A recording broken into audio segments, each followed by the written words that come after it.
This thing, I swear, goes on and comes off more times than, well, you make the joke yourself. Um, but initial fit after the cut, it's hard to see because the sun, and then we've got some plastic underneath there. But basically, it's all nice, and it clears the shim.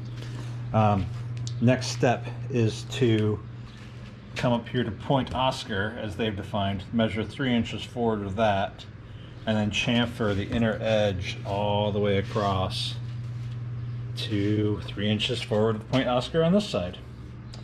And what that's going to do is it's going to allow the front to sit a lot more nicely against the skin there. So it's time to take it off once more. I think this thing's been off 5 times already. I expect it to be at least 6 more, maybe 7 more. Who knows? Hello, and welcome back. This is the Bald Man building a tip-up canopy for an airplane. Boy. This video is just a bunch of sanding. It's not going to be very entertaining. Basically, we're just chamfering the inner edge. I'm trying to put a chamfer on it with the card scraper here, which actually does a really good job of creating an angle.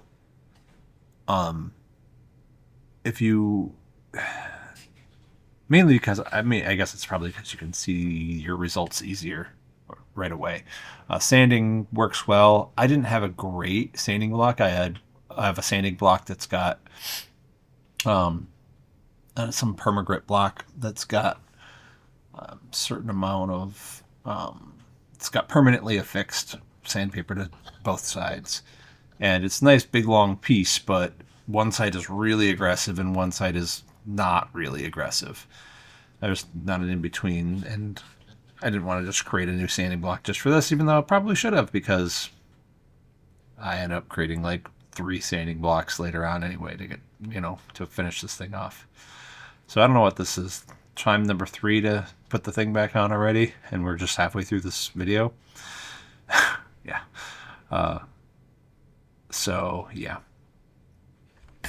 What we're doing here is basically I'm getting in there and I'm having my wife, my absolutely wonderful wife, I love you very much.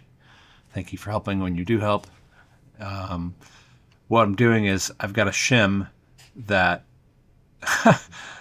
I'm sorry, I have to laugh there. She pointed the fan inside of the airplane for me because it was like 85 degrees and probably about 80 degrees.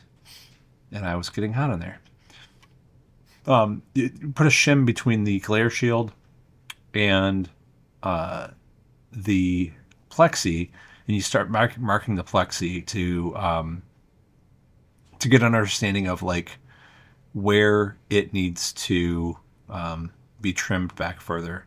Again, just like with, well, not again. I haven't talked about that yet. What you're trying to do is you're trying to get it to sit flat or sit mostly flat against the glare shield skin. And of course it's going to bulge and it's going to do this and it's going to do that as you move it around and whatnot. This is just sort of the initial fit, and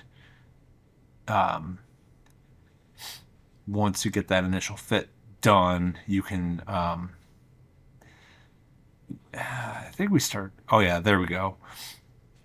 This is relieving a lot of the area, and there I am. I finally figured out, use the file. The file works really well for this, and the card scraper for some of it, and the electric sander for some of it. It's just use whatever tools you can, because you end up having to sort of relieve quite a bit of material, especially because like the glare shield skin sort of sticks out in an interesting way. Vance puts a diagram in the manual, and you pretty much have to make it kind of like the little diagram. It's actually surprising. I would think like, oh, they just made up this shape. No, they didn't just make up that shape that it looks like a little bulbous thing. It really does end up, you know, the material you relieve out of the inside really does kind of end up looking like that. So, yeah. All right, that's it for this one. Thanks for stopping by. See you next time.